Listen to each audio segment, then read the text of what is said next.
R.W. Emerson, Walt Whitman, Herman Melville, Nathaniel Hawthorne, and Emily Dickinson. They are significant writers of 19th century American literature. In 20th century American literature, we have to read the writers like Robert Frost, John Ashbery, Richard Wilbur, Sylvia Plath, Adrian Rich. These are the poets. And plays of Tennessee Williams, Arthur Miller, on Eugene O'Neill, novels of Ernest Hemingway, William Faulkner, and Toni Morrison. So first I discuss Robert Frost. Robert Frost poems: After Apple Picking, The Mending Wall, Fire and Water, The Death of the Hired Man, Home Burial, and above all, Stopping by Woods on a Snowy Evening, or The Road Not Taken. You may have read in your different syllabus. Robert Frost is the most important American poet, probably after Walt Whitman. Robert Frost is a poet who writes about two contradictory positions. We can say thesis and antithesis both emerge in his reality, in his poetry. His poetry is blend of dream and reality. His poetry is blend of two visions, idealist vision and pragmatic vision.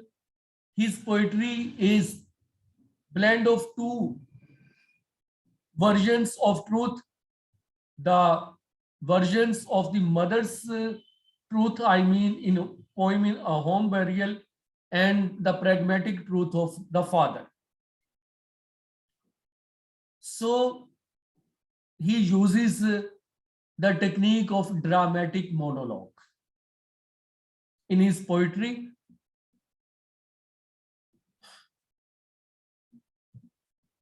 One of his famous poem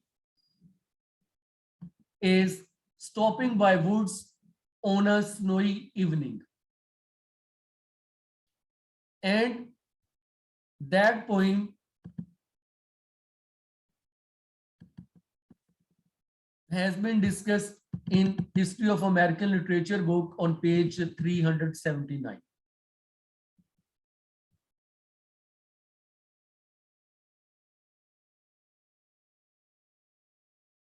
Conventional paradox that are seen in his poetry that is also available in this poem. Robert Frost, as I mentioned, follows the romantic tradition where nature is presented, adventure is presented, personal vision is shared, but the realist concern of life goes side by side.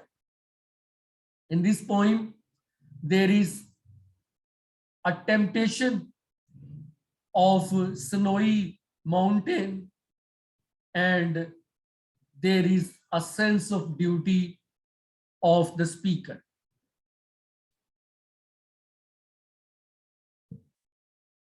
Speaker speaks, whose woods these are, I think I know. His house is in the village, though.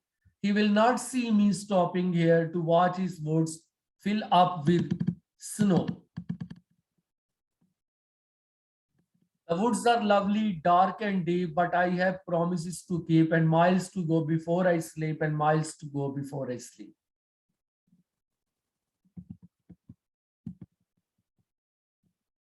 So uncertainty about the woods, and the master of the woods, who may be in the village that is in vicinity of the woods, he may see the poet speaker stopping there, or he may not see, but that's not the poet master, but that's the woods which actually tempts the speaker to stay there. He has an ambivalent response towards the force of the woods that ask him to stay there.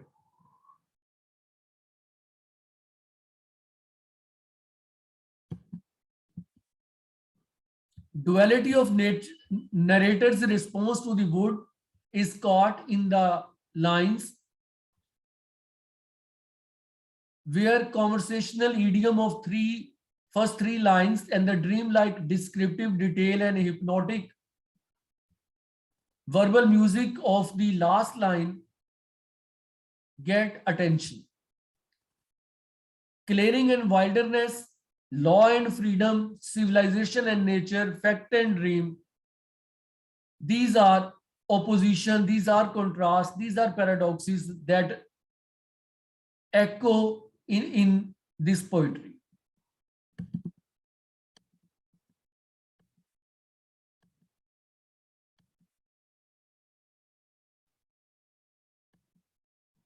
Final stanza does not resolve that tension of either to stay or to move forward.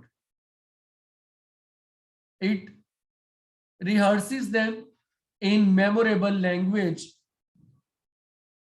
and both sides promises to keep and mean to keep one's promise. One has to miles to go before he sleeps. On the other side, the powerful attraction of woods is seen in these lines.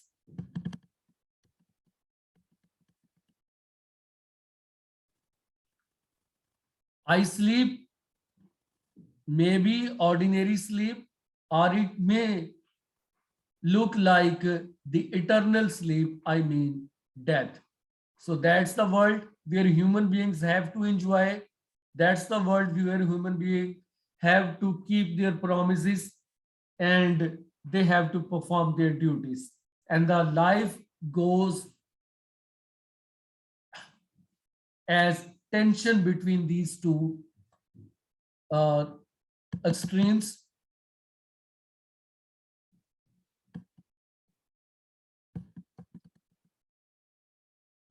The incessant coupling of opposite, the felicitous, serious play that ends in a momentary stay against confusion is what characterizes Robert Frost's work. It makes all his best lyrics, like this poem Stopping by Woods, essentially dramatic in that they enact internal conflicts. So Robert Frost's poetry is remembered for their dramatic element. It seems that something is enacted on stage. ऐसे लगता है कुछ stage पे जो है वो perform किया गया. Another dramatic poem is The Death of the Hired Man, which is thought an analogy for modern man's state. Modern man is very like the hired man. In the poem Death of the Hired Man, the event that gives the poem its title is merely the occasion for a loving argument between husband and wife that brings out their differences of speech and approach. Actually, hired man is a servant who once used to serve that couple, but he was absent from his duty. Suddenly he has come, and wife is making advocacy that he should be given a chance to work here, though his physical condition is not stable. while the husband argues his, you can say, function, his utility, and he thinks that he cannot perform his jobs, both argue. And when husband shows consent, the wife goes out and finds that the hired man has died. So dramatic element, dramatic action, dramatic situation is captured, and that scene is suggestive in many ways. The whole dialogue of husband and wife, that is significant for taking two opposing position.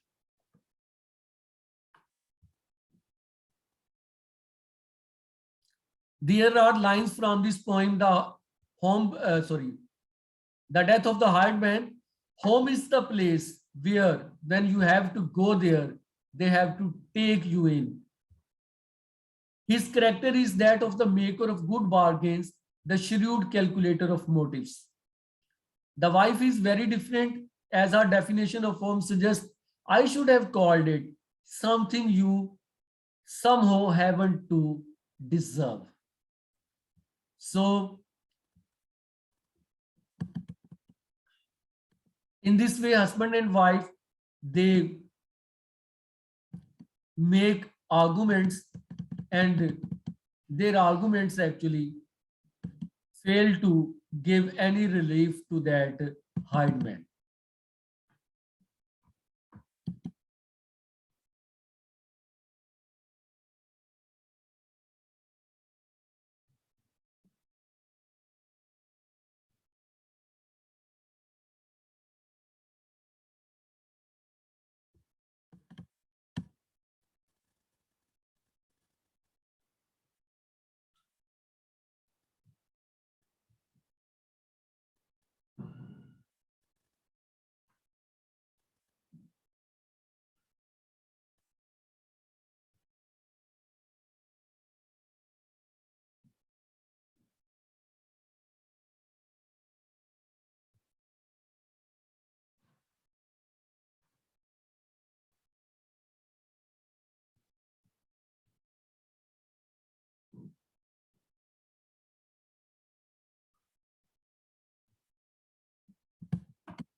Robert Frost is also New England poet.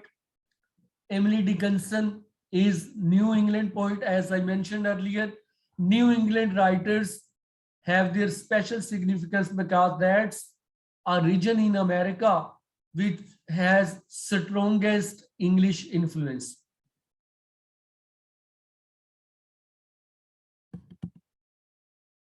Robert Frost's poem Birches, that shows the swings of the speaker and other children, and they are actually swinging the branches of birches.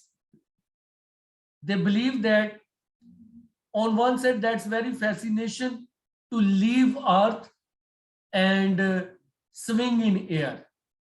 On the other side, the counter argument is the earth is the best place to live in. In his poem, fire and ice, fire and ice are contrasted. In his poem, Mending Wall, there are two arguments. One is good fences make good neighbor, and here all types of fences can be suggestion, whether fences of national boundaries, cultural boundaries, religious boundaries, ethnic boundaries, gender boundaries. And other argument is that speaker wants to destroy the wall instead of mending the wall. And he thinks that if we remove walls, we can have better cordial relationships. So Which view appeals you, either the view of an idealist or the view of the pragmatist? We can debate on the best point, that's the bending wall.